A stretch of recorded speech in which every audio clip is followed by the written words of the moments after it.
আজকে সেলিম মিয়ার বাড়িতে একটা বিরিয়ানির আয়োজন নিয়ে আসলাম, সবাই ফুল ভিডিওটা দেখুন। আর সেলিম মিয়ার বাড়িতে খুবই ভালো মানুষ সেলিম মিয়া, এবং কি হিসাবে আমার কাকা লাগে, খুবই ভালো মানুষ।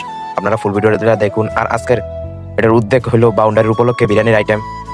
আর বিরিয়ানিটা অনেক মজা হয়েছে, এবং কি আমাদের কাছে অনেক রিপোর্ট আসছে বিরিয়ানিটা খুবই ভালো হয়েছে, অনেকে আমার কাছে বলছে। আর ইনশাল্লাহ আপনারা সবসময় আমার ভিডিও দেখবেন, আর আমরা চেষ্টা করি ভালো ভালো ভিডিও দেওয়ার জন্য। ধন্যবাদ।